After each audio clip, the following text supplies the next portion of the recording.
हिंद भोजपुरिया जवान कैसे हुआ नीमन। एक तस्वीर भोजपुरी इंडस्ट्री में खूब वायरल होता होगा, सर्कुलेट करल जाता। वो तस्वीर है भोजपुरी दिग्गजन का जमावड़ा, लेकिन ओमन नदारत हवन खेसारी लाल यादव।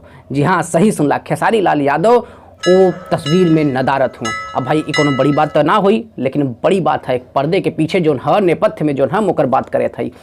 दरअसल भोजपुरी में खेसारी लाल यादव के दरकिनार कर देवल गल है, उनके बाइकआउट कर देवल गल है। वो अलग थलग पड़ गल हन, कोई उनके साथ ना देता, कोई उनके अपने पार्टी में ना बुलाओ, अपने घरे ना इनवाइट करा था, और एकदम अलग थलग पड़ गल हन। हमेशा ये बदे कहत है कि माजरा ये है कि रितेश पांडे का एक पार्टी रहा, ओमन भोजपुरी का दिग्गज लोग आल रहन, पवन सिंह आल न, मनोज तिवारी आल न, दिनेश लाल यादव आल न, आम्रपाली दुबी और स्मृति सिन्हा जैसन एक्ट्रेस आल रही। भोजपुरी का दिग्गज लोग, कलाकार से लेके एक्टर से लेकर एक्ट्रेस से लेकर म्यूजिशियन से लेकर लिरिक्सिस्ट लेके सब जो टेक्नीशियन हो, बड़े बड़े लोग आल रहे हैं। लेकिन उमर खेसारी लाल यादव और उनके टीम कोई लोग ना दिखल, मतलब उनके आसपास के जो भी लोग हैं उनके गुट से है वो पार्टी में नदारत रहा। तो ये पूरा अंदेशा लगाया जाता है कि उनके बाइकाट कर देगा सिनेमा से। देखा भाई साहब, बाइकाट करा चाहे ना करा, लेकिन भोजपुरी इंडस्ट्री के बहुत फर्क पड़ता है इससे।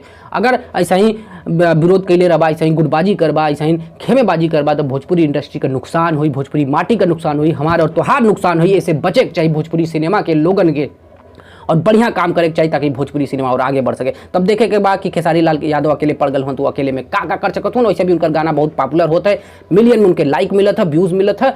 और रितेश का भी कैरियर चला था, देखा ये सबकर कैरियर चला था। भगवान करे कि भोजपुरी इंडस्ट्री 1000 करोड़ का इंडस्ट्री बने। लेकिन भाई साहब, खेमेबाजी, गुटबाजी, छोटी छोटी बचकाना नुक्कड़ के लइकन मतीन काम करल बंद करे के पड़ी। तो उम्मीद करे थी कि वीडियो आपके सही लगल हुई, हमारे बात से आप सहमत हुआ। फिलहाल इस स्टैंड पे, मुद्दे पे आपका क्या ख्याल है कमेंट बॉक्स में बतावे चाहते जरूर बतावा। और ऐसा ही हम भोजपुरी रिव्यू करीला, भोजपुरी खबर का एनालिसिस करीला, भोजपुरी बात करीला, अपने इंडस्ट्री, अपने सिनेमा का बात करीला, अपने माटी का बात करीला। तो एक बदे चैनल के सब्सक्राइब कैला। जय हिंद।